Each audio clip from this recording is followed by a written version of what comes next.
প্রিয় ভাইরা, খেয়াল রাখবেন, কোমলতা দিয়ে যেটা জয় করা যায়, কঠোরতা দিয়ে সেটা পারা যায় না। আপনার সফট বিহেভিয়ার দিয়ে you can win the heart of the people, মানুষের হৃদয় আপনি জয় করে ফেলবেন। এবং আল্লাহ রাসূল সাল্লাল্লাহু আলাইহি সাল্লাম তিনি ইরশাদ করেছেন, দুটি জিনিস মানুষকে সবচাইতে বেশি আল্লাহর জান্নাতে প্রবেশ করাবে।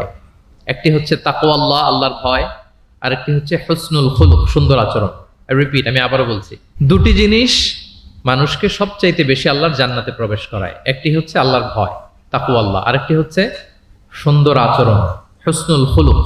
এখানে বলা হয়নি যে নামাজ মানুষকে বেশি জান্নাতে প্রবেশ করাবে, রোজা প্রবেশ করাবে, যাকাত করাবে, হজ করাবে, এমন কিছু বলা হয়েছে না। বরং সুন্দর আচরণ মানুষকে বেশি জান্নাতে প্রবেশ করায়।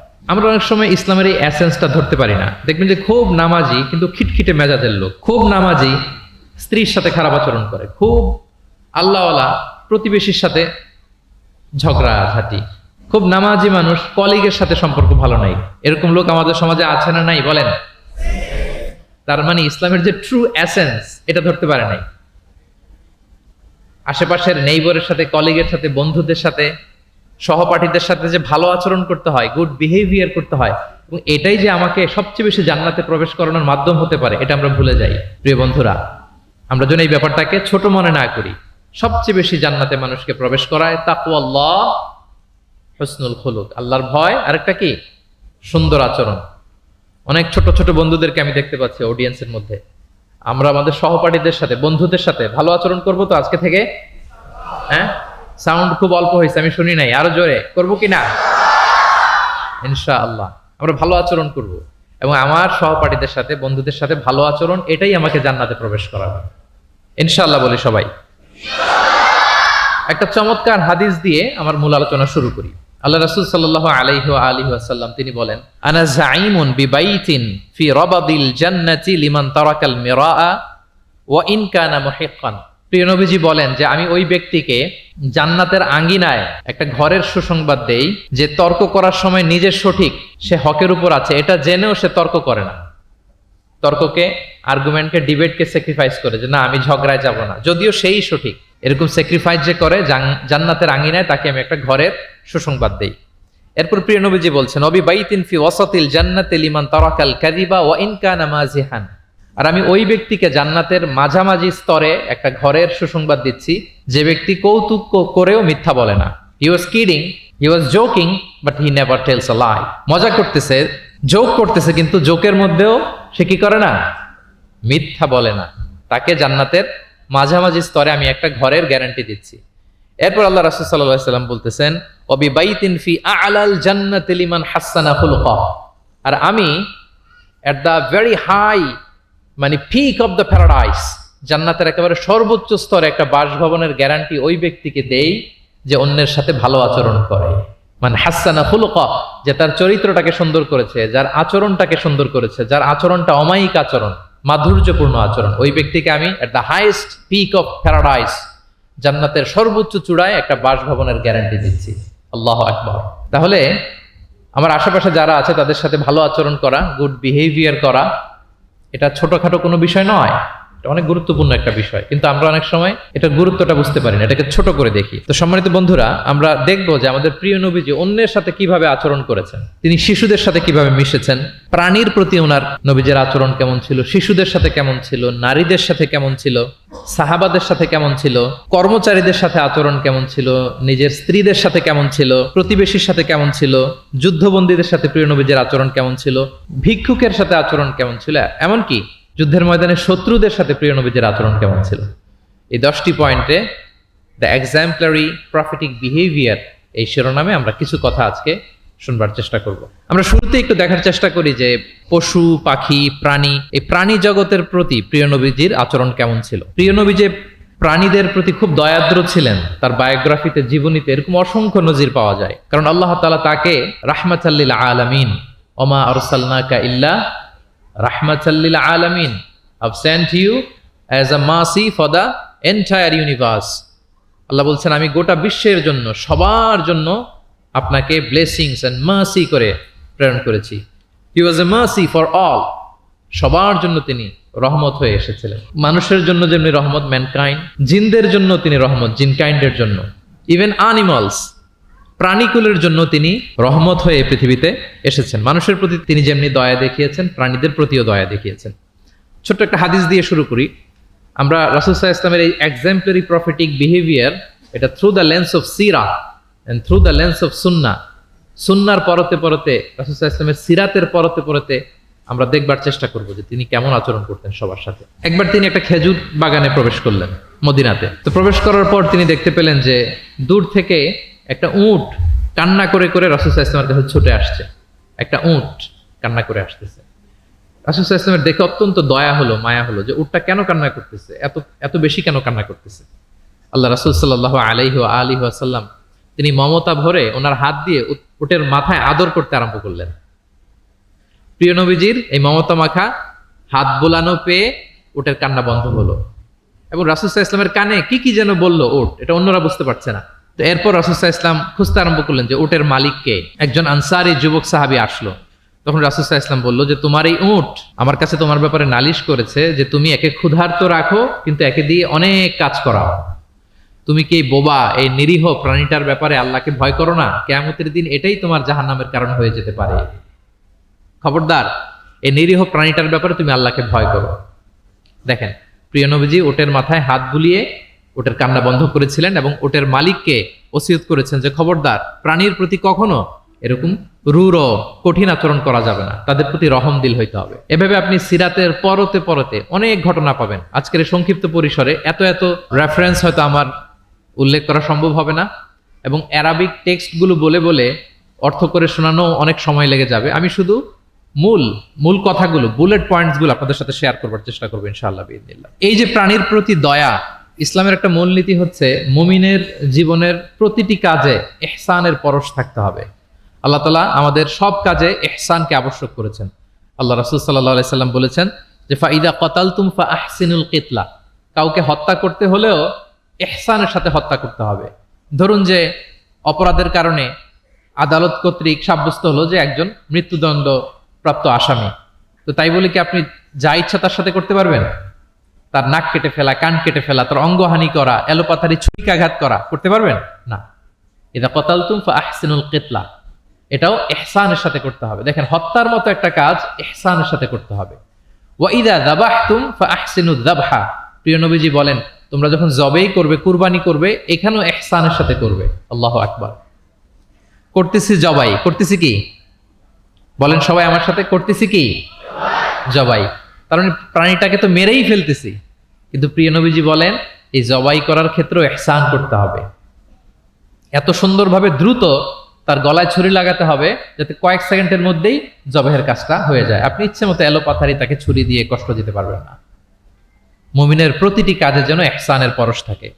একবার আল্লাহ রাসূল সাল্লাল্লাহু আলাইহি সাল্লাম এক সাহাবীর পাশ দিয়ে যাচ্ছেন। ওই সাহাবী একটা ভেড়াকে জবাই করার জন্য মাটিতে শুইয়ে পা দিয়ে চেপে ধরে এরপর ছুরি ধার করতেছে। ছাগলটাকে মাটিতে শুইয়ে পা দিয়ে চেপে ধরে এরপরে কি করতেছে? ছুরি ধার করতেছে। আর প্রাণীটা এই ছুরি ধার করার দৃশ্যটা দেখতেছে। আল্লাহ রাসূল সাল্লাল্লাহু আলাইহি ওয়াসাল্লাম তাকে ধমক দিলেন, শাসালেন, বললেন তুমি তো এটাকে 2 বার জবাই করে ফেললে, একটু পরে তো জবাই করবেই, এখনই তো জবাই করে ফেলতেছো, তুমি কি আগে ধার দিয়ে নিতে পারলা না? জবাইয়ের আগে তুমি কি ছুরিটাকে ধারালো করে নিতে পারলা না? শার্পেন করে নিতে পারলা না? এভাবে আল্লাহ রাসূল সাল্লাল্লাহু আলাইহি ওয়াসাল্লাম সব সময় প্রাণীদের প্রতি তিনি দয়া দেখিয়েছেন। এবং তিনি বনি ইসরাইলের একটা ঘটনা বলতে যেয়ে তিনি বলেছেন যে একজন প্রস্টিটিউট লেডি, ব্যভিচারী নারী, যার জন্য জাহান্নাম বরাদ্দ ছিল, কিন্তু একটা তৃষ্ণার্ত কুকুরকে পানি খাওয়ানোর কারণে আল্লাহ তাআলা ওই পাপাচারী নারীকে জান্নাত দান করেছেন। সুবহানাল্লাহ বিহামদি। তার জন্য জাহান্নাম ছিল অবধারিত, কিন্তু একটা তৃষ্ণার্ত কুকুরকে পানি পান করার কারণে তাকে জান্নাত দিয়েছে কে? আল্লাহ সুবহানাহু ওয়া তাআলা। তাও কেমন একটা প্রাণীকে? কুকুরকে। আমরা গুরুত্বই দেই না। সামান্য একটা কুকুরকে দয়া দেখানোর কারণে আল্লাহ তাআলা এই জাহান্নামী নারীকে জান্নাত দান করেছেন। আমরা যদি খেয়াল করি যে আমরা আমাদের সমাজে কুকুর বিড়াল দেখলে কি করি বলেন তো? রাস্তাঘাটে দেখি, অডিয়েন্সের কাছ থেকে আমি একটু শুনি, কি করি আমরা? তাড়িয়ে দেয়। আর কি করি? ঢিল ছুরি। আর কেউ কেউ খাবার দেয়। মাশাআল্লাহ, এই তো, এটাই তো প্রিয় নবীজির সুন্নাহ, আমরা খাবার দিব। এক্স্যাক্টলি। কিন্তু আমি জানি না কেন যেন বাংলাদেশে কুকুর দেখলে, বিড়াল দেখলে কি করে?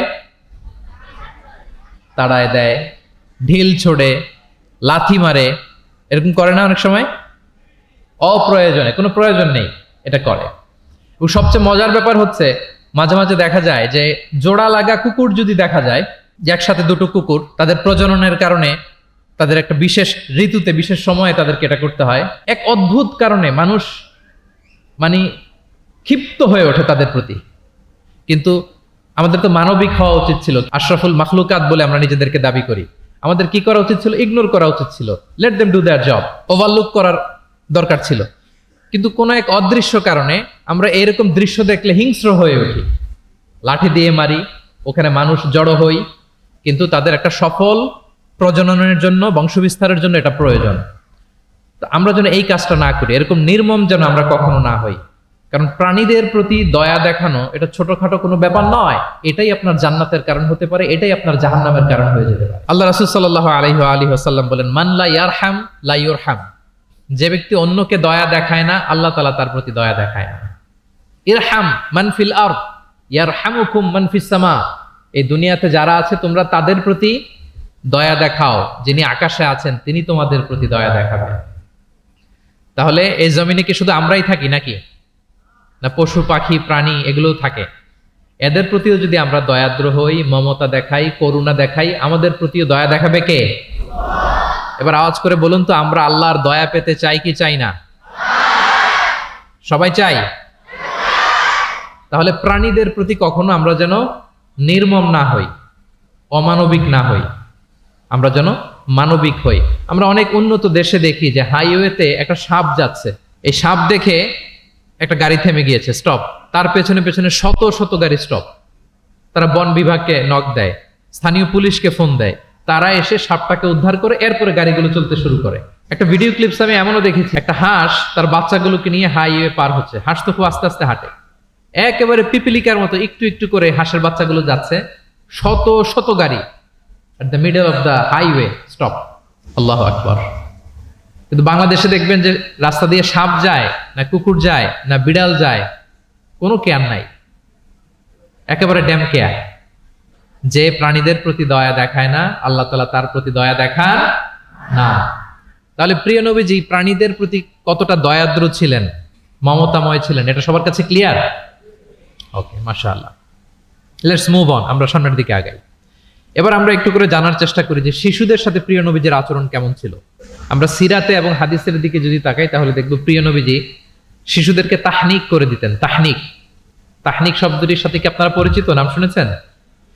তাহনিক হচ্ছে কোন স্কলারের কাছে দোয়ার জন্য নবজাতক শিশুকে নিয়ে যাওয়া, সে স্কলার খেজুর খেয়ে তার মুখের লালা মিশ্রিত খেজুরের রস দোয়া হিসেবে নবজাতক শিশুর মুখে দিয়ে দিবে, এটাকে বলে তাহনিক। এটাকে কি বলে? আমি করেছি অনেক জায়গায়, অনেক মা বাবা তাদের সন্তানদেরকে নিয়ে এসেছে খেজুর নিয়ে, তা আমরা বিশ্বনবীর সুন্নাহ হিসেবে এটা করে দিয়েছি। আল্লাহ রাসূল সাল্লাল্লাহু আলাইহি সাল্লামের কাছে তাহনিক করতে সাহাবারা আসতো, তিনি শিশুদেরকে পরম মমতায় তাহনিক করে দিতেন। মদিনাতে যখন সাহাবারা আসলো, তাদের কারো ঘরে কোনো সন্তান জন্মাচ্ছিল না। আল্লাহ রাসূল সাল্লাল্লাহু আলাইহি সাল্লামের শ্যালিকা আবু বকর রাদিয়াল্লাহু তাআলা আনহুর কন্যা আয়েশা রাদিয়াল্লাহু তাআলা আনহার বড় বোন আসমা বিনতে আবি বকর, তিনি প্রেগনেন্ট অবস্থায় মক্কা থেকে মদিনায় হিজরত করলেন এবং কোবাতে আসার পরপরই উনি বাচ্চা ডেলিভারি করলেন, পুত্র সন্তান। ওনার ঘর আলোকিত করে জন্ম নিল আব্দুল্লাহ ইবনে জুবাইর। মদিনায় আনন্দের হিল্লোল বয়ে গেল, কারণ ইহুদিরা বলছিল এই যে মুসলমানদের ঘরে কোনো সন্তান হয় না, সন্তান হয় না। কিন্তু যখনই আসমা বেবি ডেলিভারি করলেন, মুসলমানদের মধ্যে আনন্দের বন্যা। তো ওনার সন্তান আব্দুল্লাহ ইবনে জুবাইরকে সাথে নিয়ে কোলে করে নিয়ে তিনি প্রিয় নবীজির কাছে আসলেন, এসে বললেন, ইয়া রাসূলুল্লাহ, আপনি আমার সন্তানের জন্য দোয়া করে দিন। আল্লাহ রাসূল সাল্লাল্লাহু আলাইহি ওয়াসাল্লাম একটা খেজুর নিয়ে, খেজুর চিবিয়ে ওনার লালা মোবারক মিশ্রিত বরকতময় লালা নিয়ে, খেজুরের রস নিয়ে আব্দুল্লাহ ইবনে জুবাইরের মুখের মধ্যে দিয়ে দিয়েছেন। ও এজন্য আসমা বিনতে আবু বকর সবসময় গর্ব করে বলতেন যে আমার কলিজার টুকরা সন্তান আব্দুল্লাহর পাকস্থলীতে সর্বপ্রথম পৌঁছেছে প্রিয় নবীর লালা মিশ্রিত খেজুরের রস। সুবহানাল্লাহ ওয়া বিহামদিহি। আল্লাহ রাসূল সাল্লাল্লাহু আলাইহি ওয়াসাল্লাম এরকম তাহনিক করতেন। আপনারাও সুযোগ হলে আপনাদের স্থানীয় যে স্কলাররা আছেন, ভালো স্কলার, আল্লাহওয়ালা মানুষ, তাদের কাছে সন্তানদেরকে নিয়ে তাহনিক করাবেন। প্রিয় নবীজি তাহনিক করতেন। শিশু সন্তানদেরকে তিনি কোলে নিতেন, হাদিসে এসছে অনেক বাচ্চাকে তিনি কোলে নিয়েছেন এবং ওই বাচ্চা আল্লাহর হাবিব সাল্লাল্লাহু আলাইহি সাল্লামের জামার মধ্যে প্রস্রাব করে দিয়েছে, এটাও হাদিসে এসেছে। এরকম ইনসিডেন্টও ঘটেছে। তিনি বাচ্চাদেরকে আগে সালাম দিতেন। কি করতেন? আমরা দেই, এই যে ছোট বাচ্চারা বলতেছে না, ওদের পক্ষে গেছে কথা, এই জন্য কি তোমাদের আব্বু আম্মু তোমাদেরকে আগে সালাম দেয় না? দেয় নাকি দেয় না? তাহলে আমরা আগে সালাম দিব বাচ্চাদের। আমাদের সালাম দেয়া দেখেই তারাও সালামের ব্যাপারে আস্তে আস্তে অভ্যস্ত হবে। প্রিয় নবীজি বাচ্চাদের আগে সালাম দিতেন, গালে হাত বুলিয়ে দিতেন, মাথায় হাত বুলিয়ে দিতেন। হাদিসে এসছে। জাবির ইবনে সামুরা একজন সাহাবী, তিনি ওনার শৈশবকালের স্মৃতিচারণ করছেন। তিনি বললেন, একবার মসজিদে নবীর পাশে আমরা কিছু বাচ্চারা দাঁড়িয়েছিলাম। প্রিয় নবীজি নামাজ শেষ করে বেরোলেন, প্রতিটি বাচ্চার গালে তিনি হাত বুলিয়ে দিচ্ছেন। দিতে দিতে এলো আমার পালা। তিনি শৈশবের স্মৃতিচারণ করে বলছেন যে প্রিয় নবীজি যখন আমার গালে হাত লাগালেন, আমি একটা হিম শীতল পরশ অনুভব করলাম। এবং তিনি বললেন যে মদিনার বাজারে যখন আতরওয়ালারা আসতো, আতরের যে প্যাকেট বা লাগেজ উনি যখন খুললে একটা চমৎকার স্মেল আসতো, প্রিয় নবীজির হাত থেকে আমরা ওইরকম একটা সুগন্ধির গন্ধ পেলাম। আল্লাহু আকবার। তাহলে বাচ্চাদের দেখলে তিনি মাথায় এবং গালে হাত বুলিয়ে দিতেন। তিনি বাচ্চাদেরকে দেখলে চুমু খেতেন, বাচ্চাদের সাথে খুব মজা করতেন, খেলাধুলা করতেন। হাদিসে এসছে ওনার চাচাতো ভাই যারা আছে ছোট ছোট, তাদেরকে তিনি লাইন ধরে দাঁড় করাতেন আর বলতেন, মান সাবাকা ইলাইয়া ফালাহু কাদা ওয়া কাদা। দেখি কে এসে আমাকে আগে ধরতে পারে, যে ফার্স্ট হবে তাকে এটা দিব, যে আগে ধরতে পারবে তাকে এটা দিব। আল্লাহু আকবার। এবং তারাও আনন্দে উৎফুল্ল হয়ে দৌড়াতে দৌড়াতে কেউ প্রিয় নবীজির বুকের উপরে এসে ঝাপটে পড়তো, কেউ কাঁধে উঠতো, কেউ পিঠে উঠতো, এভাবে দৌড়ে বিষ্ণু ইসলামের কাছে তারা আসতেন। এবং মাঝে মাঝে তিনি শিশুদের মধ্যে কোনো ভুলভাল কিছু দেখলে শুধরে দিতেন। ওমর ইবনে আবি সালামা রাদিয়াল্লাহু তাআলা আনহু তিনি বলছেন, আমি যখন ছোট ছিলাম একবার প্রিয় নবীজির কোলে বসা ছিলাম, আমাদের সামনে খাবার দেয়া হলো, তো আমি খাবারের এখান থেকে নেই ওখান থেকে নেই, এদিক সেদিক থেকে খাবার নিচ্ছি। আল্লাহ রাসূল সাল্লাল্লাহু আলাইহি ওয়াসাল্লাম আমাকে বললেন, ইয়া গোলাম, হে বৎস, সাম্মিল্লাহ, তুমি বিসমিল্লাহ বলো। তাহলে খাওয়ার শুরুতে আমরা কি বলবো? ওয়া কুল বিয়ামিনিক, এবং ডান হাতে খাও। কোন হাতে? কোন হাতে? ডান হাতে। আচ্ছা। ওয়াকুল বিয়ামিনিক ওয়াকুল মিম্মা ইয়ালিক, আর তোমার সামনে যেটা আছে ওখান থেকে খাও। ডানে বায়ে সামনে পিছনে এদিক থেকে ছোটাছুটি করে টানাটানি করো না। তিনি বলেন যে বিশ্বনবী যখন আমাকে এই গাইডলাইন দিলেন, তারপর থেকে আজীবন আমি এই সিস্টেমেই খেয়েছি, আজীবন এই সিস্টেমেই খেয়েছি। তাহলে এটিকেটস অফ হ্যাভিং ফুড, খাবারের যে এটিকেটস রাসূল সাল্লাল্লাহু আলাইহি ওয়াসাল্লাম বাচ্চাকে শিখিয়ে দিলেন। আরেক হাদিসে এসছে সাদাকার খেজুর স্তূপ করা ছিল মদিনায়, যাকাতের খেজুর। হঠাৎ ওনার নাতি, আল্লাহ রাসূল সাল্লাল্লাহু আলাইহি ওয়াসাল্লামের নাতি হাসান রাদিয়াল্লাহু তাআলা আনহু যাকাতের খেজুর একটা নিয়ে খাওয়া শুরু করলেন। ছোট মানুষ, কোনটা যাকাতের খেজুর আর কোনটা খাওয়া যাবে এটা তো উনি বুঝতেন না। ছোট্ট মানুষ যাকাতের খেজুর খাওয়া শুরু করলেন। দূর থেকে প্রিয় নবীজি দেখে দৌড়ে গেলেন, দৌড়ে মুখ থেকে টেনে খেজুরটা বের করলেন। হাদিসে এসেছে প্রিয় নবীজি বলতে আরম্ভ করলেন, ইরমি বিহা কিখ কিখ। এটা একটা আরবিক এক্সপ্রেশন। কিখ কিখ মানে আমরা বাংলায় যেটা বলি ওয়াক, থু থু, থু মেরে ফেলে দাও। হাসান রাদিয়াল্লাহু তাআলা আনহু তিনি বললেন যে না না ভাই, থু মেরে ফেলে দাও। আল্লাহ তাআলা, তুমি কি জানো না আন্না লা নাআকুলু সাদাকা, আমরা হাশিমি খানদান, আমরা কখনো সাদাকার কিছু খেতে পারবো না। আল্লাহু আকবার। তাহলে দ্য কনসেপ্ট অফ হালাল এন্ড হারাম ছোটবেলা থেকে তিনি শিখাই দিলেন নাতিকে। এভাবে শিশুদেরকে আদর করতেন, ভালোবাসা দিতেন, মায়া মমতায় জড়িয়ে রাখতেন এবং ভুল করলে পরম মমতায় শুধরে দিতেন। তাহলে শিশুদের সাথে প্রিয় নবীজির কেমন আচরণ আমরা বুঝতে পারছি। তিনি শিশুদের প্রতি কতটা কনসিডারেট ছিলেন, কতটা তিনি কনসিডারেট ছিলেন আমরা একটা ছোট্ট হাদিস থেকে শুনি। একবার তিনি কোন এক নামাজে দীর্ঘ লম্বা সিজদা করে দিলেন, দীর্ঘ লম্বা, এত লম্বা সিজদা কখনো তিনি করেন না। নামাজ শেষে সাহাবারা জিজ্ঞেস করলেন, ইয়া রাসূলুল্লাহ, আপনি কি সিজদার মধ্যে অসুস্থ হয়ে গেলেন নাকি, অথবা কোরআনের আয়াত নাজিল হলো নাকি? এত দীর্ঘ সিজদা তো ফরজ নামাজে কখনো করতে দেখি না। রাসূল সাল্লাল্লাহু আলাইহি ওয়াসাল্লাম বললেন, কুল্লু যালিকা লাম ইয়াকুন, না একটাও না, ওহিও নাজিল হয়নি, অসুস্থও হয়নি। এবং আমি যখন সিজদায় ছিলাম, আমার নাতি খেলতে খেলতে আমার কাঁধের উপরে চড়ে বসেছে। এখন আমি যদি সিজদা থেকে মাথা উঠাই, তার খেলা তো ইন্টারাপ্ট হয়ে যাবে। এজন্য যতক্ষণ সে মাথার উপরে পিঠের উপরে বসে বসে খেলছিল, আমি সিজদায় লুটিয়ে পড়ে সিজদাটাকে লম্বা করে দিয়েছি। সূক্ষ্ম বিবেচনা বোধ ছিল প্রিয় নবীজির, এবং শিশুদের প্রতি তিনি কতটা কনসিডারেট ছিলেন, এটা ছিল প্রিয় নবীজির শিশুদের সাথে আচরণ। তাহলে প্রাণীদের সাথে তিনি কেমন ছিলেন আমরা জানলাম, শিশুদের সাথে কেমন ছিলেন আমরা জানলাম। এবার আমরা দেখি যে নারীদের সাথে প্রিয় নবীজির আচরণ কেমন ছিল। তিনি নারীদেরকে অত্যন্ত সম্মান করতেন। কি করতেন? সম্মান। তিনি বলতেন আদ দুনিয়া কুল্লুহা মাতা ওয়া খায়রু মাতা'আদ দুনিয়া আল মারআ সালিহা। পৃথিবীর সবকিছু যা দেখা যায় সব সম্পদ, কিন্তু এর মধ্যে সবচেয়ে দামি সম্পদ হচ্ছে নেককার নারী। কারণ তাদের পেট থেকে পৃথিবীর সব ভালো মানুষ, মহাপুরুষরা এসেছে, আল্লাহর ওয়ালিরা এসেছে, নবীরা এসেছে। নবীরা কাদের পেট থেকে এসেছে বলেন? নবীরা মায়েদের পেট থেকে এসেছে না? এবং তিনি বলতেন খায়রুকুম খায়রুকুম লি আহলিহি ওয়া আনা খায়রুকুম লি আহলি। তোমাদের মধ্যে সে সবচেয়ে সেরা যে তার পরিবারের কাছে সেরা, মানে স্ত্রীর কাছে সেরা, আর আমি আমার স্ত্রীর কাছে সেরা। প্রিয় নবীজি বলতেন। আল্লাহু আকবার। একবার একদল নারী এবং শিশুকে বিয়ের অনুষ্ঠান থেকে ফেরার পথে তাদেরকে দেখে প্রিয় নবীজি বললেন, তোমরা আমার কাছে সর্বাধিক প্রিয়। নারীদেরকে তিনি অত্যন্ত পছন্দ করতেন এবং সম্মান করতেন, এবং নারীদের সাথে ভালো আচরণ করার ব্যাপারে তিনি আমাদেরকে আদেশ করেছেন। তিনি বলেছেন ফাস্তাউসু বিন্নিসাই খায়রা, খবরদার নারীদের সাথে রূঢ় আচরণ করো না, খারাপ আচরণ করো না, তাদের সাথে ভালো আচরণ করো। পুরুষদেরকে যেমনি ওটের উপর চড়িয়ে ওট টেনে হিচড়ে নিয়ে যাওয়া হয়, নারীদেরকে যেন এমনি না নেওয়া হয়। তিনি একবার বলছিলেন যে খবরদার সাওকাকা বিল কাওয়ারির রিফকান বিল কাওয়ারির, মানে নারীদেরকে যখন ওটে চড়িয়ে হাওদাজে চড়িয়ে তোমরা টানো, ওহে সাহাবারা তাড়াহুড়ো করো না, ধীর স্থির ভাবে করো। অর্থাৎ তিনি বুঝাতে চাইলেন কাওয়ারির মানে হচ্ছে কাচের তৈরি তৈজসপত্র বা বাসনপত্র। আমাদের ঘরে যে কাচের প্লেট, চামচ, গ্লাস আছে, এগুলো যদি সাবান দিয়ে আমাদের ধুইতে হয়, ক্লিন করতে হয়, আমরা কি করি? খুব সাবধানে এটাকে ধরি, রাখি, ক্লিন করি, তাই না? এটাকে খুব সফটলি ডিল করতে হয়। রাসূল সাল্লাল্লাহু আলাইহি ওয়াসাল্লাম সেটাই বললেন, নারীদেরকে কাচের সাথে তুলনা করে বললেন তাদের সাথে এরকম কোমল আচরণ করতে হবে। এবং তিনি বলেছেন দুনিয়ার প্রতিটি মায়ের পায়ের নিচে আছে তার সন্তানের বেহেশত। সুবহানাল্লাহ। এবং সন্তান জন্ম দিতে যে কোন নারী যদি ইন্তেকাল করে, প্রিয় নবীজি বলেন ওই নারীকে আল্লাহ তাআলা কিয়ামতের দিন শহীদদের কাতারে দাঁড় করিয়ে দিবেন। আল্লাহ তাআলা যাকে একটি কন্যা দিয়েছেন তার জন্য একটি জান্নাত, দুইটি কন্যা দুইটি জান্নাত, যতগুলো কন্যা ততগুলো জাহান্নামের দরজা ব্লকেজ হয়ে যাবে। সুবহানাল্লাহ। এভাবে তিনি নারীদের সাথে আচরণ করেছেন।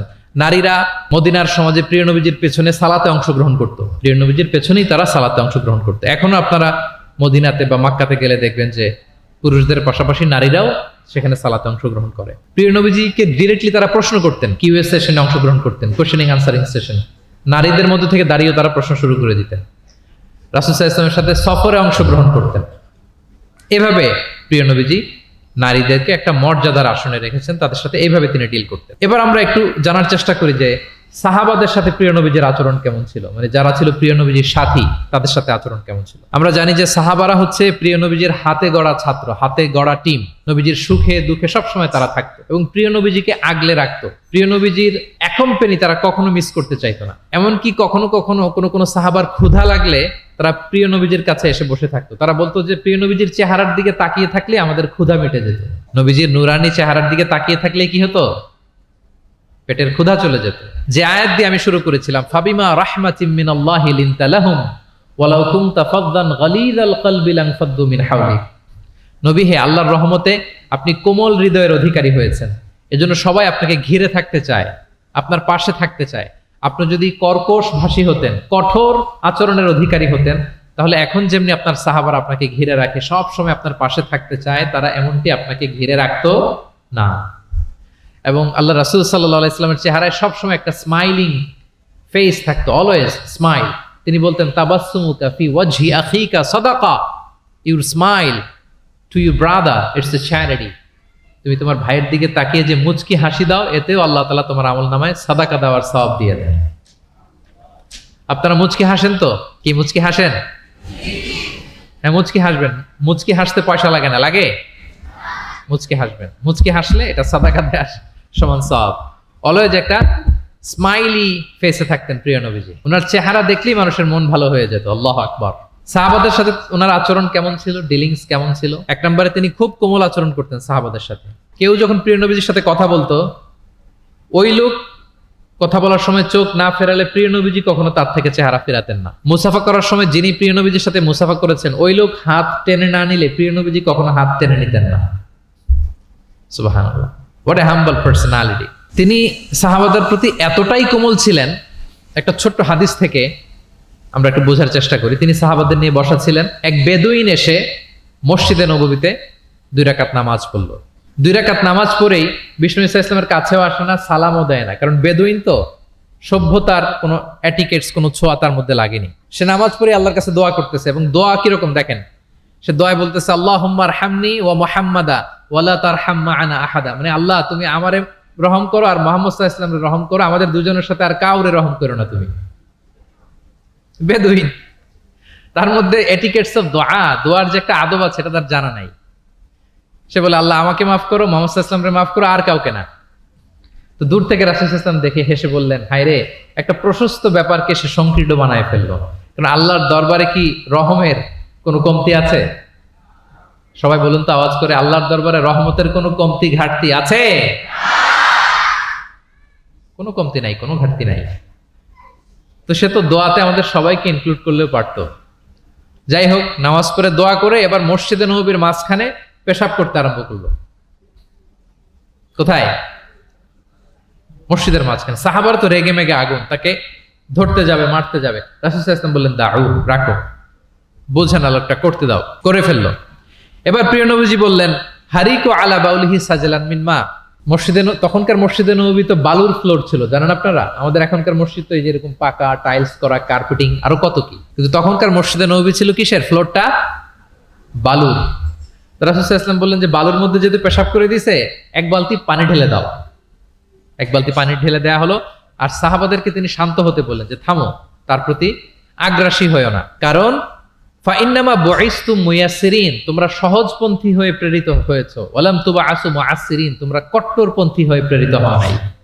আল্লাহু আকবার। তিনি বুঝালেন যে এই উম্মাত হবে সহজপন্থী, কট্টরপন্থী নয়। যে কোনো জিনিসকে খুব সিম্পলি ডিল করতে হবে। এবার তিনি ওই বেদুনকে ডেকে পাঠালেন, বললেন আচ্ছা, তুমি যে মসজিদের ভিতরে তোমার উট ঢুকালে এবং মাঝখানে পেশাব করে দিলে, তুমি কি জানো এটা এই কমিউনিটির ইবাদতগাহ, এই মদিনার সোসাইটির এটা একটা মসজিদ। আমরা এখানে নামাজ পড়ি, আল্লাহর জিকির করি, এখানে কোরআন তেলাওয়াত করি, এই জায়গায় বসে তোমার পেশাব করা কি ঠিক হলো? প্রিয় নবীজি যখন ভালোবেসে তাকে কাছে ডেকে বুঝালেন, সে মাথা নিচু করে এবার কাচুমাচু করতে আরম্ভ করলো। সে লজ্জিত হয়ে প্রিয় নবীজির কাছে ক্ষমা চাইবে। সুবহানাল্লাহ বিহামদিহি। তাহলে তিনি সাহাবাদের প্রতি কতটা কোমল আচরণের অধিকারী ছিলেন, এই হাদিস থেকে আমরা বুঝতে পারলাম। তিনি সাহাবাদের জন্য দোয়া করতেন, প্রাণ ভরে দোয়া করতেন। একবার তিনি ওয়াশরুম সেরে, রাসূল সাল্লাল্লাহু আলাইহি ওয়াসাল্লাম তো সব সময় অজু অবস্থায় থাকতেন, শুধু ওয়াশরুম সেরে আবার অজু করা পর্যন্ত যে টাইমটা, এতটুকু ছাড়া। ওয়াশরুম সেরে আসলেন, এসেই দেখেন একটা পাত্রের মধ্যে কে যেন অজুর পানি রেখে দিয়েছি। খুশি হয়ে গেলেন তিনি বললেন যে আমার যে এখন অজুর পানি লাগবে, এটা কে বুঝলো, কে রাখলো? বলা হলো যে এটা আব্দুল্লাহ রেখেছে, ছোট্ট আব্দুল্লাহ, ওনার কাজিন আব্দুল্লাহ ইবনে আব্বাস, ওনার চাচাতো ভাই। উনি এত খুশি হলেন ছোট্ট আব্দুল্লাহর এই কাজে, যে আমার যে এখন অজুর পানি লাগবে এটাও কি করে বুঝলো। উনি এত খুশি হলেন, খুশি হয়ে তার জন্য একটা দোয়া করলেন। তিনি বললেন যে আল্লাহুম্মা ফাক্কিহু ফিদ্দীন ওয়া আল্লিমহু তা'ওয়িল, আল্লাহুম্মা আল্লিমহুল কিতাব, মানে আল্লাহ তুমি তাকে কোরআনের জ্ঞান শিক্ষা দিও, কোরআনের খুঁটিনাটি জ্ঞান তুমি আব্দুল্লাহকে শিক্ষা দিও। এবং প্রিয় নবীজির দোয়ার বরকতে আব্দুল্লাহ ইবনে আব্বাস রাদিয়াল্লাহু তাআলা আনহু তিনি রাইসুল মুফাসসিরিন, গোটা বিশ্বের সব মুফাসসিরদের সম্রাট হয়ে গিয়েছেন। পৃথিবীতে যত মুফাসসির আসবে তার মধ্যে হেড অফ মুফাসসির, চিফ সম্রাট হচ্ছেন আব্দুল্লাহ ইবনে আব্বাস রাদিয়াল্লাহু তাআলা। ওই প্রিয় নবীজির দোয়া। আমি গত সপ্তাহে ওনার মসজিদ ভিজিট করে এসেছি, তায়েফে। উনি শেষ জীবনে তায়েফে থাকতেন, ওখানে ইন্তেকাল করেছেন, ওখানে ওনাকে কবরস্থ করা হয়েছে। বিশাল মসজিদ আছে, মসজিদ আব্দুল্লাহ ইবনে আব্বাস রাদিয়াল্লাহু তাআলা। এভাবে তিনি দোয়া করতেন। আনাস রাদিয়াল্লাহু তাআলা আনহুর মা মদিনায় যখন প্রিয় নবীজি আসলেন, সবাই প্রিয় নবীজিকে বিভিন্ন গিফট দেয়, কেউ এটা দেয়, ওইটা দেয়, বিভিন্ন ধরনের হাদিয়া দেয়। তো উম্মে সুলাইম, গরিব মানুষ, উনি এসে বলেন ইয়া রাসূলুল্লাহ, সবাই আপনার সাথে দেখা করে কিছু না কিছু হাদিয়া দেয়, আমার তো হাদিয়া দেওয়ার কোনো সামর্থ্য নাই, আমি কি দিব আপনাকে? আমার এই ছোট্ট ছেলেটাকেই আপনার আমি হাদিয়া দিয়ে দিলাম। ছেলেটার নাম হচ্ছে আনাস। কি নাম? আনাস রাদিয়াল্লাহু তাআলা। প্রিয় নবীজির খাদেম, কর্মচারী ছিলেন। তো বললেন ইয়া রাসূলুল্লাহ, আপনি রেখে দেন, আমার কলিজার টুকরা আনাসই হচ্ছে আমার পক্ষ থেকে আপনার জন্য গিফট, আপনি তার জন্য একটু দোয়া করেন। তো তিনি দোয়া করতে আরম্ভ করলেন, আল্লাহুম্মা আকসির মালা ওয়া ওয়ালাদা, আল্লাহ আপনি আনাসের সম্পদ বাড়ায় দেন, আল্লাহ আপনি আনাসের সন্তান বাড়ায় দেন। এই যে দোয়া করেছেন, ওয়া বারিক লাহু ফিমা আতাইতা, যা দিবেন এতে বরকত দিয়ে দেন, এই যে দোয়া করেছেন, দোয়ার ফলে কি হয়েছে দেখেন। আনাস রাদিয়াল্লাহু তাআলা আনহু বলেন, প্রিয় নবীজির এই দোয়ার বরকতে মদিনার সবার খেজুর বাগানে বছরে খেজুর হতো একবার, কিন্তু আমি আনাসের খেজুর বাগানে বছরে খেজুর হতো 2 বার। আর ওনার সর্বসাকুল্যে 80 জন সন্তান ছিল। 80 জন। কয়জন? যেহেতু অনেকগুলো ফ্যামিলি ছিল ওনাদের। প্রিয় নবীজির দোয়ার বরকতে 2 বার বছরে খেজুর হতো ওনার বাগানে, আর 80 জন সন্তান তিনি পেয়েছিলেন। তাহলে সাহাবাদের প্রতি কোমল আচরণ করতেন, তাদের জন্য দোয়া করতেন, তাদের ভালো গুণের প্রশংসা করতেন। অনেক হাদিস, অনেক হাদিস, এগুলো বলতে গেলে অনেক সময় লেগে যাবে। একটা বিখ্যাত হাদিস আপনারা জুমার খুতবার সময় প্রায় শোনেন, আরহামু উম্মতি বি উম্মতি আবু বকর। শোনেন? ওয়া আশাদ্দুহুম ফি আমরিল্লাহি উমর, এই যে মুখস্থ। ওয়া আসদাকুহুম হায়াআন উসমান, ওয়া আকরাউহুম লিকিতাবিল্লাহি উবাই। তার মানে এই উম্মতের মধ্যে সবচেয়ে সফট হার্টেড হচ্ছেন আবু বকর, সবচেয়ে সফট হার্টেড। আল্লাহর জমিনে আল্লাহর দ্বীন বাস্তবায়নে সবচেয়ে কঠোর হচ্ছেন ওমরে ফারুক। সবচেয়ে কঠোর কে? ওমরে ফারুক। সবচেয়ে লজ্জাশীল সাহাবী হচ্ছেন ওসমান। এভাবে তিনি অ্যাপ্রিশিয়েট করতেন। আমরা অনেক সময় মানুষের অ্যাপ্রিশিয়েট করতে চাই না। প্রিয় নবীজি কারোর মধ্যে ভালো কিছু দেখলে কি করতেন? সবাই বলুন, অ্যাপ্রিশিয়েট করতেন। আপনার ছেলের মধ্যেও, আপনার মেয়ের মধ্যেও কোনো ভালো গুণ দেখলে আপনি অ্যাপ্রিশিয়েট করবেন, দোয়া করবেন, উজ্জীবিত হবে সে, ইন্সপায়ার্ড হবে। আমরা অনেক সময় আমাদের ছেলে মেয়েদেরকে উৎসাহ দেই না, তার মধ্যে যে কি কারিশমা আমরা জানিই না। মনে করি যে A+ পাইলেই বুঝি সফল। A+ পায় নাই, পাশের ঘরের কেউ পাইছে, বলে যে যা ওর পা ধোয়া পানি খা। এরকম বলে না বাংলাদেশে? নিজের ছেলে A+ পায় নাই, পাশের ঘরের একজন পাইছে, তো কি বলে? তার পা ধোয়া। এইটা বলে কিন্তু ওর মনোবল আপনি শুরুতেই নষ্ট করে দিলেন, ভেঙে দিলেন। না, ওর মধ্যে হয়তো অন্য ধরনের কোনো যোগ্যতা আছে, অন্য ধরনের ক্যালিবার আছে। সো তাদেরকে অ্যাপ্রিশিয়েট আমাদেরকে করতে হবে। প্রিয় নবীজি যে কোনো সাহাবীর মধ্যে যে কোনো ভালো গুণ দেখলে তিনি অ্যাপ্রিশিয়েট করতেন। আবু মুসা আল-আশআরী রাদিয়াল্লাহু তাআলা আনহুর কণ্ঠটা ছিল বড় চমৎকার। তিনি একবার বললেন, ইয়া আবা মুসা লাকাদ উতিতা মিজমার মিন মাজামিরি আলি দাউদ। দাউদ নবীর গলায় আল্লাহ যে সুরের ঝংকার দিয়েছে, এই উম্মতের মধ্যে আল্লাহ তোমার গলায় সেই সুরের লহরী ঢেলে দিয়েছে। সুবহান। তো তিনি বলেন, ইয়া রাসূলুল্লাহ, আমি তো আপনার সামনে কখনো কোরআন তেলাওয়াত করিনি, আমার গলায় যে সুর আছে আপনি কি করে বুঝলেন? প্রিয় নবীজি বলেন, গত রাতে তোমার ঘরের পাশ দিয়ে যাচ্ছিলাম, তুমি যে তেলাওয়াত করছিলে আমি দরজার বাইরে, ঘরের দেয়ালের বাইরে দাঁড়িয়ে দাঁড়িয়ে শুনছিলাম। আবু মুসা বলে, ইয়া রাসূলুল্লাহ, আপনি শুনছিলেন, এটা যদি আমি টের পেতাম আমি ফজর পর্যন্ত শুধু তেলাওয়াত করতেই থাকতাম। সুবহানাল্লাহ পড়বেন না? তাহলে আমরা যেন অ্যাপ্রিশিয়েট করি। প্রিয় নবীজি অ্যাপ্রিশিয়েট করতেন, সাহাবাদেরকে যথাযথ তারবিয়া দিতেন, তাদের সাথে মাঝে মাঝে রসিকতা করতেন, খোশ গল্প করতেন, সাহাবীদের সাথে একসাথে মিলেমিশে কাজ করতেন। মসজিদ নির্মাণের ঘটনা আমরা জানি, কোবা মসজিদ, মসজিদে নববী। এমন না যে চেয়ারে বসে থেকে এই তোমরা মসজিদ বানাও, না। একজন ট্রু লিডারের বৈশিষ্ট্য হচ্ছে উনি সামনে এগিয়ে যাবেন, ওনাকে দেখে দেখে ফলোয়াররা ফলো করবে, ঠিক কি না? প্রিয় নবীজি নিজে মাটি বহন করেছেন, পাথর বহন করেছেন, নিজে খন্দকের পরীক্ষা খনন করেছেন, পেটে পাথর বেঁধেছেন। এটা ছিল সাহাবাদের সাথে প্রিয় নবীর ইন্টারাকশন, ডিলিংস, মেলামেশা। এবার আমরা একটু দেখি যে প্রিয় নবীর যারা খাদেম ছিলেন, কর্মচারী ছিল, তাদের সাথে কেমন আচরণ ছিল। আমরা তো আমাদের বাসায় পান থেকে চুন খসলেই হাত তুলে ফেলি কাজের লোকদের গায়ে, এরকম দেখি না আমরা? দেখেছেন পত্রপত্রিকায়? খুব বেশি মানুষের অধিকার নিয়ে কথা বলে, মানবাধিকার কর্মী, কিন্তু ঘরের গৃহকর্মী যারা আছে পিটিয়ে একেবারে পিঠ লাল করে ফেলছে, এরকম দেখি না আমরা? কথা আর কাজের কোনো মিল নাই। কিন্তু প্রিয় নবীজির বায়োগ্রাফি যদি আমরা স্ক্যান করি তাহলে দেখবো আম্মা জান আয়েশা রাদিয়াল্লাহু তাআলা আনহা বলেন, তিনি কখনো তার কোনো কর্মচারীর গায়ে হাত তুলেননি। আরে হাত তোলা তো দূর কি বাত, তিনি কটু কথাও বলেন নাই, ধমকও দেন নাই। সরাসরি ওনার খাদেম আনাস রাদিয়াল্লাহু তাআলা আনহুর জবানবন্দি শুনুন। ডিরেক্ট কারো ব্যাপারে জানতে হলে আপনি তার ড্রাইভারের কাছ থেকে খোঁজ পাবেন, কর্মচারীর কাছ থেকে খোঁজ পাবেন, মানে ঘরের কাজের বুয়ার কাছ থেকে খোঁজ পাবেন, দারোয়ানের কাছ থেকে খোঁজ পাবেন। বিশ্বনবীর দারোয়ান বা কর্মচারীর কাছ থেকে শুনেন ওনার আচরণের ব্যাপারে। আনাস রাদিয়াল্লাহু তাআলা আনহু বলেন, আমি 1 বছর 2 বছর নয়, টানা 10 বছর বিশ্বনবীর খাদেম ছিলাম। কয় বছর? এই 10 বছরের এই লং পিরিয়ড অফ টাইমে কখনো তিনি আমার কোনো কাজে বিরক্ত হয়ে এই শব্দটা বলেন নাই। তিনি কখনো বলেন নাই যে আনাস এটা কেন করেছো, কখনো বলেন নাই যে আনাস এটা কেন করো নাই, করছো কেন এটাও বলে নাই, এটা করো নাই কেন এটাও বলেন নাই। আল্লাহু আকবার। একবার তিনি ওনার একটা জামা আনতে পাঠালেন আনাসকে, যে আনাস আমার এই জামাটা নিয়ে আস।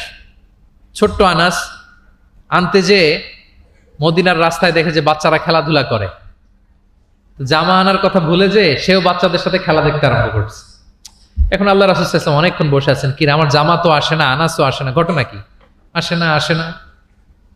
তিনি বললেন যে যাই, কি আর করা, নিজের জামা নিজেই নিয়ে আসি। বের হলেন, বের হয়ে দেখেন মদিনার এক গলির মধ্যে মদিনার অন্যান্য বাচ্চাদের সাথে প্রিয় নবীজির আনাস সেখানে দাঁড়িয়ে আছে। তিনি চোখ বড় করলেন না, চোখ লাল করলেন না, ধমক দিলেন না, শাসালেন না, উনিও আস্তে করে আনাস রাদিয়াল্লাহু তাআলা আনহুর পিছনে যে দাঁড়িয়ে রইলেন।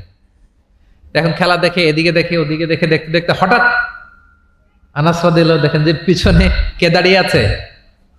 স্বয়ং প্রিয় নবীজি দাঁড়িয়ে আছে। উনি ভয় পেয়ে গেলেন। আল্লাহ রাসূল সাল্লাল্লাহু আলাইহি সাল্লাম আনাস রাদিয়াল্লাহু তাআলা আনহুকে কিছুই বললেন না, ধমক দিলেন না, শাসালেন না, পিট্টি দিলেন না, জাস্ট এ স্মাইল, শুধু একটা মুচকি হাসি দিলেন। কি দিলেন?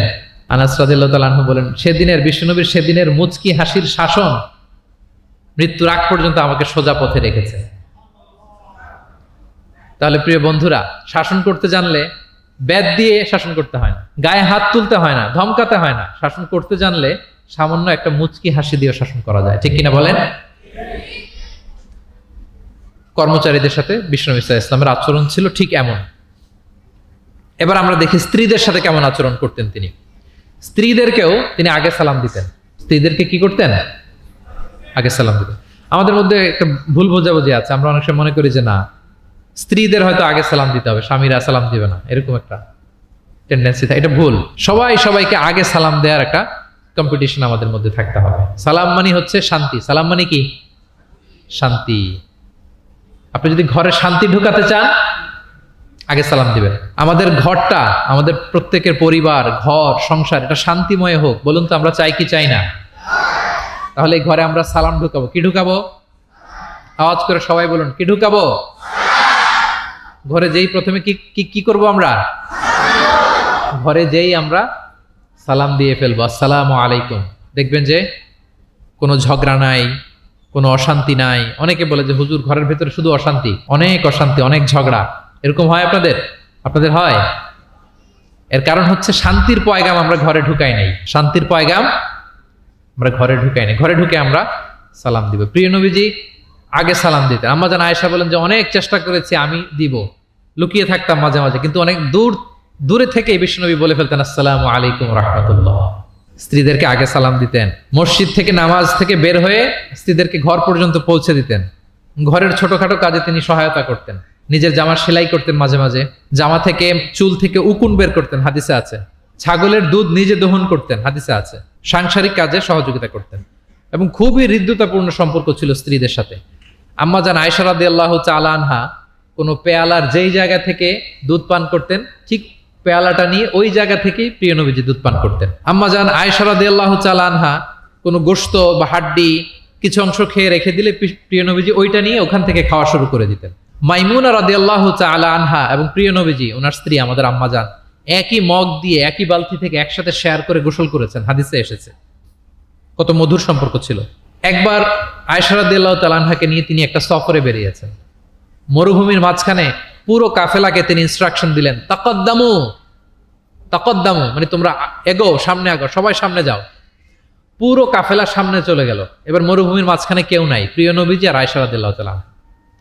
আল্লাহ রাসূল সাল্লাল্লাহু আলাইহি ওয়াসাল্লাম বললেন যে আয়েশা, চলো আমরা একটু দৌড় প্রতিযোগিতা করি, দেখি কে কার আগে দৌড়াতে পারে। তো দুজনেই দৌড়ালেন। ওই সময়টাতে আম্মা জান আয়েশা রাদিয়াল্লাহু তাআলা আনহা বয়স কম ছিল, একটু গড়নে পাতলা ছিলেন। উনি দৌড়ে ফাস্ট হয়ে গেলেন, আগে চলে গেলেন। প্রিয় নবীজি পেছনে পড়ে রইলেন। ঠিক একই ঘটনার অবতারণা ঘটলো আরো কয়েক বছর পরে, আরেক সফরে। আবারও প্রিয় নবীজি সবাইকে বললেন তাকাদ্দামু, মানে পুরো কাফেলা সামনে যাও। কাফেলা আবার সামনে চলে গেল।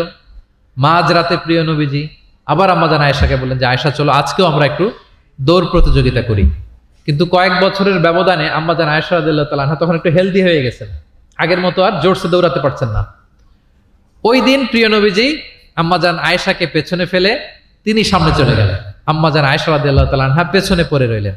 তো প্রিয় নবীজি আয়েশা রাদিয়াল্লাহু তাআলা আনহাকে বলেন, ইয়া আয়েশা হাযিহি বিতিলকা সাবকা, ওই যে বছর কয়েক আগে তুমি আমাকে হারায় দিছিলে, আজকে তোমাকে হারায় দিলাম। 3-4 বছর আগে তুমি হয়ে গেছিলা চ্যাম্পিয়ন, আমাকে হারাই দিছো, আজকে ওটার শোধবাদ করে নিলাম, সমান সমান হয়ে গেল। আল্লাহু আকবার। কি সুমধুর, কি অমায়িক, কি জান্নাতি সম্পর্ক ছিল। তাই বলে স্বামী স্ত্রীর মাঝে যে কোনো খুনসুটি, মিষ্টি ঝগড়া মনোমালিন্য চলতো না এমনটা না, চলতো, সবার জীবনেই থাকে, এটা প্রিয় নবীজির জীবনেও ছিল। তো তখন আল্লাহ রাসূল সাল্লাল্লাহু আলাইহি ওয়াসাল্লাম বলতেন, আয়েশা ইন্নী লা আ'লাম ইযা কুনতি আন্নী রাদিয়া ওয়া ইযা কুনতি আলাইয়া গাদবা। আয়েশা, আমি কিন্তু টের পাই কখন তুমি আমার প্রতি খুশি আর কখন তুমি আমার উপর রেগে আছো, আমি কিন্তু বুঝে ফেলি। তা আম্মাজান বলেন যে আপনি কি করে বোঝেন? রাসূল সাল্লাল্লাহু আলাইহি ওয়াসাল্লাম বললেন, যখন তুমি আমার উপর রেগে থাকো তখন দোয়া করার সময় তুমি বলো রব্বি ইব্রাহিম, মানে হে ইব্রাহিমের রব আপনি আমাদেরকে ক্ষমা করেন, হে মুসার রব আপনি আমাদেরকে ক্ষমা করেন। আর যখন তুমি আমার উপর খুশি থাকো তখন দোয়ার সময় তুমি বলো রব্বি মুহাম্মদ, হে মুহাম্মাদের রব আপনি আমাদেরকে ক্ষমা করেন, হে মুহাম্মাদের রব আপনি আমাদের উপর দয়া করেন। মানে তুমি যখন রেগে থাকো তুমি ইচ্ছে করে আমার নামটা মুখে নিতে চাও না, আমি কিন্তু বুঝে ফেলি।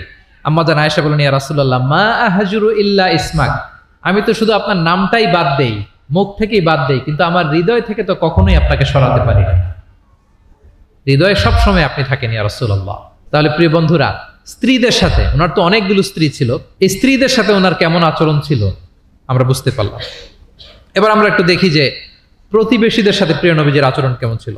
আল্লাহ রাসূল সাল্লাল্লাহু আলাইহি ওয়াসাল্লাম সবসময় প্রতিবেশীদের সাথে অত্যন্ত ভালো আচরণ করতেন। তিনি বলতেন, মান কানা ইউমিনু বিল্লাহি ওয়াল ইয়াউমিল আখির ফালইউকরিম জারাহ, যে আল্লাহ বিশ্বাস করে এবং আখিরাতে বিশ্বাস করে সে যেন প্রতিবেশীর সাথে ভালো আচরণ করে, প্রতিবেশীকে যেন সম্মান করে। এবং আবু যার গিফারি রাদিয়াল্লাহু তাআলা আনহুকে তিনি বলতেন যে, আবু যার তুমি যদি মারাক রান্না করো, মানে ঝোল, আমরা নেহারি খাই না গরুর পায়া দিয়ে, গরুর পায়া দিয়ে যে ঝোল রান্না করে এটাকে কি বলেন আপনারা? নেহারি। তো তিনি বললেন যে আবু যার যখন নেহারি রান্না করবে, ঝোল জাতীয় কিছু রান্না করবে, পানি একটু বেশি দিও যাতে তোমার প্রতিবেশীর সাথে তুমি শেয়ার করতে পারো। প্রতিবেশীর ব্যাপারে কতটা কনসার্ন ছিলেন তিনি। এবং তিনি বলতেন, লাইসাল মুমিন আল্লাযী ইয়াশবা ওয়া জারুহু জাইউন ইলা যামবি, সে ব্যক্তি মুমিন নয় যে নিজে পেট পুরে খায় কিন্তু তার প্রতিবেশীরা অভুক্ত থাকে, না খেয়ে থাকে, সে ব্যক্তি কখনো প্রকৃত মুমিন হতে পারে না। এবং মজার ব্যাপার হচ্ছে, ভালো আচরণের জন্য, সদাচরণের জন্য প্রতিবেশী মুসলিম হওয়া আবশ্যক নয়। আই রিপিট, আমি আবারও বলছি, ব্যাপারটা এমন না যে আমার মুসলিম প্রতিবেশী আমি ভালো আচরণ করব, আমার হয়তো বৌদ্ধ প্রতিবেশী বা হিন্দু প্রতিবেশী, এজন্য ওদের সাথে আমি ভালো আচরণ করব না। ব্যাপারটা কি এমন না? নেইবরের ক্ষেত্রে মুসলিম হোক অমুসলিম হোক, প্রতিবেশী হলেই তার সাথে আমাদের ভালো আচরণ করতে হবে। বিশ্বনবীর এক ইহুদি প্রতিবেশী ছিল, ইহুদি। তো সেই প্রতিবেশীর ছোট্ট একটা ইহুদি সন্তান ছিল, প্রায় বিশ্বনবীর কাছে এসে প্রিয় নবীজির টুকিটাকি কাজ করে দিতেন। তো হঠাৎ অনেক দিন হয়ে গেল ইহুদি ছেলেটা আসে না, তার কোনো দেখা নেই। প্রিয় নবীজি ভাবলেন হয়তো কোনো সমস্যা হয়েছে, তাকে দেখে আসে। তার বাড়িতে যেয়ে দেখলেন যে ছেলে বড্ড অসুস্থ, প্রচন্ড অসুস্থ হয়ে কাতরাচ্ছে, বিছানায় শুয়ে আছে। রাসূল সাল্লাল্লাহু আলাইহি ওয়াসাল্লাম তার পাশে বসলেন, তার মাথায় হাত বুলিয়ে দিলেন এবং ইহুদি ছেলেটার দিকে তাকিয়ে বললেন, আসলিম, অর্থাৎ তুমি ইসলাম ধর্ম গ্রহণ করো। দেখেন প্রিয় নবীজির স্ট্র্যাটেজি, দেখেন এই ছেলের সাথে অনেক দেখা হয়েছে, প্রিয় নবীজির বাসায় এসেছে, কাজ করে দিয়েছে, কিন্তু এই ইহুদির বাচ্চাটাকে কখনো দিনের দাওয়াত তিনি দেন নাই। কেন? কারণ তিনি একটা ভালো সময়ের অপেক্ষা করতেছিলেন। তিনি দেখলেন যে this is the right time to give দাওয়া, এখনই সুন্দর সময়, কারণ সে অসুস্থ অবস্থা, একের মুমূর্ষ কাতর, এখন দাওয়াত দিলে এটা কাজে লাগবে। তিনি বললেন, আসলিম, ইসলাম ধর্ম গ্রহণ করো। তো পাশেই তার ইহুদি বাবা দাঁড়িয়েছিল। ফানাযারা ইলা ওয়াজহি আবি, এটা বলার সাথে সাথে ইহুদি ছেলেটা বাবার দিকে তাকালো যে দেখি বাবা কি বলে। তার বাবা, ইহুদি বাবা বলতে আরম্ভ করলো, আতি আবুল কাসেম, মানে আবুল কাসেম যা বলে তুমি তাই শোনো। প্রিয় নবীজির প্রথম সন্তান হচ্ছে কাসিম। আমাদের দেশে হয় না যে বড় মেয়ের নাম ধরেন যে সুমাইয়া, তো বলে যায় সুমাইয়ার বাবা, সুমাইয়ার বাবা বলে না? বা ধরেন যে ছেলের নাম, বড় ছেলে আব্দুল্লাহ, বলে যায় আব্দুল্লাহর বাবা কোথায়? আরবেও এই প্রচলনটা ছিল। রাসূল সাল্লাল্লাহু আলাইহি ওয়াসাল্লামের প্রথম সন্তানের নাম ছিল কাসিম, তো ফলে ওনাকে ডাকা হতো কাসিমের বাবা তখন পর্যন্ত, আবুল কাসিম, আবুল কাসিম। ইহুদি বলে, ছেলেটাকে বলে আতি আবুল কাসেম, মানে আবুল কাসেম যা বলে তাই শোনো।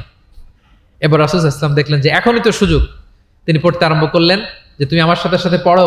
এবার ছেলেটা পড়তে আরম্ভ করলো, আশহাদু আল্লাহ ইলাহা ইল্লাল্লাহ ওয়া আশহাদু আন্না মুহাম্মাদান আবদুহু ওয়া রাসূলুহু।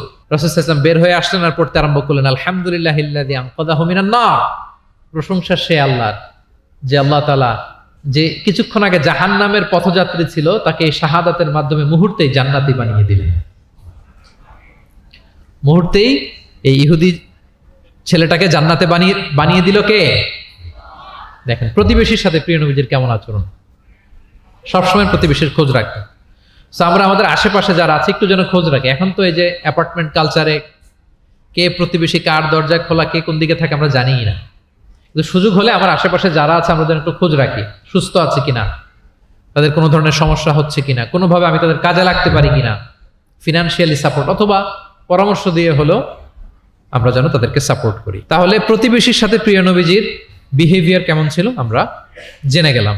এবার আমরা জানবো যুদ্ধবন্দীদের সাথে প্রিয় নবীজির কেমন আচরণ ছিল। পিওডাব্লিউ, প্রিজনার অফ ওয়ার।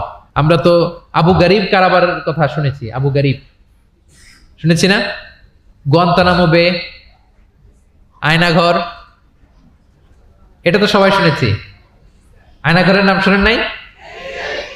কি ধরনের নির্যাতন হয়েছে সেখানে, যারা বেরিয়ে আসছে তাদের কথা যখন আমরা শুনেছি আমাদের গা শিউরে উঠেছে। যুগে যুগে যুদ্ধবন্দীদের সাথে মানুষ কেমন আচরণ করত। আয়নাঘরেরা তো আর যুদ্ধবন্দী না, তো এদেশের স্বাধীন নাগরিকদের উপর জুলুম করা হয়েছে, অপারেশন চালানো হয়েছে। তো যুদ্ধবন্দীদের সাথে প্রিয় নবীজির আচরণ কেমন ছিল আমরা যদি একটু দেখি, কম্পেয়ার টু এই আবু গারিব, গুয়ান্তানামো বে, এই সমস্ত আয়নাঘরের যে ইনসিডেন্ট আমাদের সামনে আছে, এটাকে একটু সামনে রেখে যদি দেখি যে যুদ্ধে যদি কেউ বন্দী হতো প্রিয় নবীজির হাতে, উনি কি আচরণ করতেন। আমরা যদি বদরের যুদ্ধ শেষে যারা বন্দী হয়েছে তাদের ঘটনা দেখি, দেখবো যে প্রিয় নবীজি সাহাবীদের মাঝে তাদেরকে ভাগ করে দিয়েছেন এবং সব সাহাবীদেরকে এই যুদ্ধবন্দীদের সাথে ভালো আচরণের নির্দেশ দিয়েছেন। সাহাবারাও এই নির্দেশনা অক্ষরে অক্ষরে পালন করেছে। তারা তুলনামূলক কম দামি খাবারটা খেয়ে যুদ্ধবন্দীদেরকে দামি খাবারটা খাইয়েছে। সুবহানাল্লাহ। একটা ছোট্ট ঘটনা শেয়ার করলে বুঝতে পারবেন যে প্রিয় নবীজি যুদ্ধবন্দীদের সাথে কেমন আচরণ করতেন। সুমামা ইবনে উসাল রাদিয়াল্লাহু তাআলা আনহু, উনি ইয়ামামার অধিবাসী ছিলেন। আল্লাহ রাসূল সাল্লাল্লাহু আলাইহি সাল্লামকে অ্যাসাসিনেট করার জন্য, মানে গোপনে হত্যার জন্য তিনি মদিনায় এসে সাহাবীদের হাতে ধরা পড়েন। সাহাবীরা ওনাকে মসজিদে নববীর পিলারের সাথে রশি দিয়ে বেঁধে রাখে এবং প্রিয় নবীজির কাছে তথ্যটি পৌঁছান যে ইয়া রাসূলুল্লাহ আপনাকে হত্যা করতে এসেছিল, আমরা তাকে ধরেছি, মসজিদে নববীর পিলারে বেঁধেছি। রাসূল সাল্লাল্লাহু আলাইহি ওয়াসাল্লাম তার কাছে গেলেন, তার খোঁজ খবর নিলেন, ইসলামের বিভিন্ন সুন্দর সুন্দর কথা, দ্য বিউটি অফ ইসলাম তার সামনে তুলে ধরলেন এবং সাহাবাদেরকে বললেন যে তাকে ভালো ভালো খাবার দাও। বাড়িতে এসে বললেন রুটি বানাও, জব দিয়ে রুটি বানিয়ে সুমামার জন্য পাঠাও। সুমামা প্রথমে রুটি খেলো। এরপরের দিন এক সাহাবীকে বললেন যে তুমি ওটের দুধ দহন করে গরম গরম দুধ তার জন্য নিয়ে যাও। এরপরের দিন সে দুধ খেলো। এভাবে প্রিয় নবীজি প্রতিদিন তার সাথে দেখা করেন এবং ইসলামের সুন্দর সুন্দর কথাগুলো তাকে শোনান। সুমামা তো অবাক যে তোমরা যুদ্ধবন্দীদের সাথে এমন আচরণ করো। সুমামা রীতিমতো অবাক যে জামাই আদর চলতেছে টানা 3 দিন। আর রাসূল সাল্লাল্লাহু আলাইহি ওয়াসাল্লামের কাছে যখন ইসলামের বিভিন্ন বিষয়গুলো সে শুনতে শুনতে অবাক হয়ে ইসলামের প্রতি তিনি আকৃষ্ট হতে লাগলেন। টানা 3 দিন তাকে যখন প্রিয় নবীজি দাওয়াত দিলেন, আপ্যায়ন করলেন, 3 দিন পরে প্রিয় নবীজি সাহাবীদেরকে বললেন যাও এবার মসজিদে নববীর ওখানে যে সুমামার দেহ থেকে রশিটা খুলে দাও। সাহাবারা বললেন ইয়া রাসূলুল্লাহ সে ভয়ঙ্কর খুনি, সে অত্যন্ত ভয়ঙ্কর, আপনি তাকে চিনেন না। প্রিয় নবীজি বললেন আমি যা বললাম তাই করো, যাও তার রশিটা খুলে দাও। সাহাবারা যে এবার সুমামার রশিটা খুলে দিল। সুমামা তখন মসজিদ থেকে বের হয়ে মসজিদে নববীর পাশে একটা কুয়া ছিল, ওই কুয়ার ওখানে যে গোসল করলেন, গোসল করে অজু করে আসলেন। এসে মসজিদে নববীর সামনে দাঁড়িয়ে সাক্ষ্য দিলেন আশহাদু আল্লাহ ইলাহা ইল্লাল্লাহ ওয়া আশহাদু আন্না মুহাম্মাদান আবদুহু ওয়া রাসূলুহু। এবার তিনি বললেন হে আল্লাহর রাসূল আমি সাক্ষ্য দিচ্ছি আল্লাহ ছাড়া কোনো ইলাহ নেই এবং আপনি আল্লাহর প্রেরিত রাসূল। তিনি বললেন হে মুহাম্মদ এতদিন আপনার চাইতে কোনো অপ্রিয় চেহারা আমার কাছে ছিল না, সবচেয়ে অপছন্দ করতাম আপনাকে, কিন্তু এই মুহূর্ত থেকে আপনার চাইতে কোনো প্রিয় ব্যক্তিত্ব আমার জীবনে আর নাই। হে মুহাম্মদ মদিনার চাইতে নিকৃষ্ট কোনো স্থান আমার কাছে ছিল না, কিন্তু আজ থেকে মদিনার চাইতে পবিত্র কোনো জায়গা আমার কলিজায় নাই। হে মুহাম্মদ আজ পর্যন্ত ইসলামের চাইতে অপছন্দনীয় কোনো ধর্ম আমার কাছে ছিল না, কিন্তু এই মুহূর্ত থেকে ইসলামের চাইতে কোনো প্রিয় ধর্ম আমার কাছে না। আল্লাহু আকবার, আল্লাহু আকবার। যুদ্ধবন্দীদের সাথে বিষ্ণু ইসলাম কেমন আচরণ করেছেন। ঘোর শত্রু প্রিয় নবীজির ফলোয়ারে পরিণত হয়েছে, পরম বন্ধুতে পরিণত হয়েছে। সম্মানিত সুধী, এটা ছিল বিষ্ণু ইসলামের আচরণ যুদ্ধবন্দীদের সাথে। ভিক্ষুকের সাথে কেমন আচরণ করতেন। প্রিয় নবীজির একটা অভ্যাস ছিল, কেউ কিছু চাইলে না করতে পারতেন না। ওনার ডিকশনারিতে না ছিল না। কি ছিল না? সবাই বলুন কি ছিল না? কেউ এসে কোনো ফরিয়াদি চাইবে, উনি বলবেন না, এটা উনি বলতে পারতেন। একবার ওনার কাছে মাত্র একটা জামা, কয়টা জামা? মাত্র একটা জামা। এক ফরিয়াদি এসে বললেন ইয়া রাসূলুল্লাহ আমাকে একটা জামা দেন। উনি তো না করতে পারেন না, ওইটাই খুলে দিয়ে দিলেন। এবার তো উনি পড়তেও পারেন না জামা, বাইরেও বেরোতে পারেন না, খালি গায়ে কি করবেন? আল্লাহ আয়াত নাজিল করলেন ওয়াল্লাযীনা ইযা আনফাকু লাম ইউসরিফু ওয়া লাম ইয়াকতুরু ওয়া কানা বাইনা যালিকা কাওয়ামা। এর অর্থ হচ্ছে যারা দান করে, দান হওয়া উচিত এমন কৃপণতাও করবে না, আবার অতিমাত্রাও করবে না, মাঝামাঝি। তো বুঝাতে চাইলেন নবী জামা যদি দুটো থাকতো তো একটা দিতেন, ছিল কয়টা? এটাই যে দিয়ে দিয়েছেন, এখন আপনি গায়ে রাখবেন কোনটা? আল্লাহু আকবার। কি রহমতের নবী, কি মায়ার নবী ছিলেন, না বলতে জানতেন না। এক নারী একটা চমৎকার চাদর বুনন করে সাজিয়ে প্রিয় নবীজির কাছে নিয়ে এসেছিলেন। তখন নবীজির জামা কাপড়ের খুব সংকট ছিল। ওই নারী এসে বলে, ইয়া রাসূলুল্লাহ, এটা উপহার হিসেবে আপনার কাছে এনেছি। প্রিয় নবীজি খুব খুশি হয়ে এটা গায়ে জড়ালেন, কারণ তখন জামা ছিল না খুব একটা। তো এই সুন্দর জামা দেখে এক সাহাবী এসে বলে, ইয়া রাসূলুল্লাহ, এই জামাটা আমাকে দেন। কি বলে? অন্য সাহাবারা রেগে গেলেন, এটা তুমি কাজটা ভালো করলে না, তুমি জানো যে নবীজির কাছে এখন জামা নেই, এটাই তুমি চাইলা। তখন প্রিয় নবীজি তো না করতে পারে না, ওই জামাটাই গা থেকে খুলে দিয়ে দিলেন। তো ওই সাহাবী বলে, তোমরা কি জানো আমি কেন চেয়েছি? কারণ এই জামাটা নবীজির গায়ে লেগেছে, আমি চাই এই জামা দিয়ে আমার কাফন দেয়া হবে। এবং ঠিকই ওই সাহাবীকে এই জামা দিয়ে কাফন দেয়া হয়েছিল। ভিক্ষুকের সাথে কেমন আচরণ! একবার তিনি চাদর পরিহিত অবস্থায় রাস্তা দিয়ে হাঁটছিলেন, এক ভিক্ষুক এসে ওনার গায়ের চাদর ধরে এমন জোরে টান মারলেন, গলিদুল হাসিয়া, ওই চাদরের এই পাশে ডিজাইন করা ছিল, প্রিয় নবীজির ঘাড়ের এদিকে চামড়ায় দাগ পড়ে গেল, তিনি ব্যথা পেলেন এবং বললেন, ইয়া মুহাম্মদ মুরলি মিন মালিল্লাহ, দাও কোষাগারে কি আছে ওখান থেকে আমারে কিছু দাও। মানে এটিকেট জানা না, আদব নাই তার মধ্যে। আসছে ভিক্ষা করতে, আসছে কি করতে? ভিক্ষুকরা তো এমনি একটু অনুনয় বিনয় করে যে দেন, আমার কাছে কিছু নাই, দয়া করে দেন।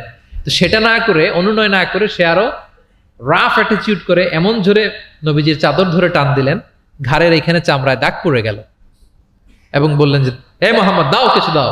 রাসূল সাল্লাল্লাহু আলাইহি ওয়াসাল্লামের ওই যে হাতিয়ার, সবচেয়ে বড় হাতিয়ার কি ওনার? মুচকি হাসি।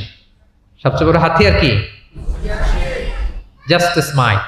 আবার একটা মুচকি হাসি দিলেন, দিয়ে পাশে যারা ছিল বললেন যে, যাও বাইতুল মাল থেকে তাকে কিছু সম্পদ দিয়ে দাও। সুবহানাল্লাহ।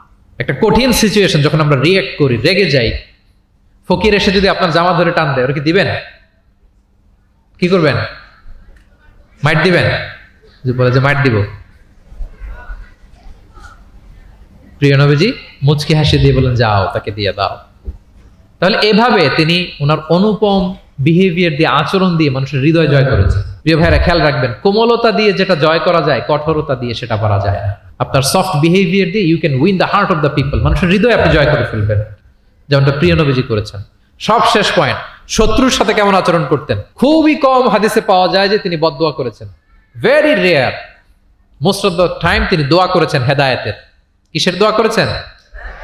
হেদায়েতের দোয়া করেছেন। সাহাবারা একবার বলেন, ইয়া রাসূলুল্লাহ, দাউস গোত্র খুব গাদ্দারি করেছে, একটু বদদোয়া করেন। হাত তোলেন। রাসূল হাত তুলে বদদোয়া না করে হেদায়েতের দোয়া করে দিলেন। বললেন যে, আল্লাহুম্মা হদি দাউসান ওয়াতি বিহিম, আল্লাহ দাউসকে আপনি হেদায়েত দেন আর মুসলিম বানিয়ে আমার কাছে নিয়ে আসেন। ঠিকই প্রিয় নবীজির দোয়ার বরকতে দাউসের ৮০টা ফ্যামিলি মুমিন হয়ে কিছুদিন পরে প্রিয় নবীজির কাছে চলে এসেছে। আল্লাহু আকবার। সাকিব গোত্র হুনাইনের যুদ্ধে তীর মেরে মুসলমানদেরকে একেবারে শেষ করে দিচ্ছিল। সাকিফ, বনু সাকিফ। সাহাবারা আবার বলেন, ইয়া রাসূলুল্লাহ, হাত তোলেন, একটু দোয়া, একটু বদদোয়া করেন, আল্লাহ যেন ওদেরকে ধ্বংস করে দেয়, আল্লাহ যেন ধ্বংস করে দেয়। রাসূল সাল্লাল্লাহু আলাইহি ওয়াসাল্লাম আবার দোয়া করলেন যে, বাল আরজু আইয়ুখরিজাল্লাহু মিন আসলাবিহিম মান ইয়াবুদুল্লাহ ওয়াহদাহু ওয়া লা ইউশরিকু বিহি শাইআ। আমি তাদের হেদায়েতের জন্য দোয়া করি। আপনারা জানেন যে তায়েফের ময়দানে প্রিয় নবীজিকে পাথর মারা হয়েছে, জানেন? পাথর মারতে মারতে রক্তাক্ত করা হয়েছিল প্রিয় নবীজিকে, মাথা থেকে পা পর্যন্ত ব্লিডিং।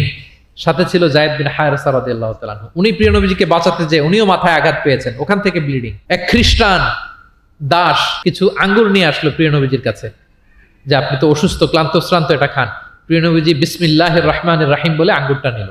ওই খ্রিস্টান দাসের নাম ছিল আদ্দাস। প্রিয় নবীজি যখন বললেন বিসমিল্লাহ, আদ্দাস বলে যে বিসমিল্লাহ, এটা আবার কোন শব্দ? এই তায়েফে আমি এতদিন ধরে আছি, কেউ তো খাবারের আগে বিসমিল্লাহ বলে না। মান আনতা, আপনি কে? তখন প্রিয় নবীজি বলেন, ওমান আনতা, তুমি কে? তো আদ্দাস বলে, আমি ক্রিশ্চিয়ান স্লেভ, আমি একজন খ্রিস্টান দাস। তো রাসূল সাল্লাল্লাহু আলাইহি ওয়াসাল্লাম বললেন, তোমার বাড়ি কই? বলে যে মিন আহলি নিনাবি, আমার বাড়ি ইরাক। তো রাসূল সাল্লাল্লাহু আলাইহি ওয়াসাল্লাম বললেন, যেখানে ইউনুস নবীর বাড়ি।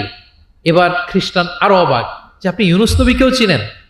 রাসূল সাল্লাল্লাহু আলাইহি ওয়াসাল্লাম বললেন, আরে চিনবো না মানে, ইউনুস তো আমার ভাই, সেও নবী আর আমিও নবী।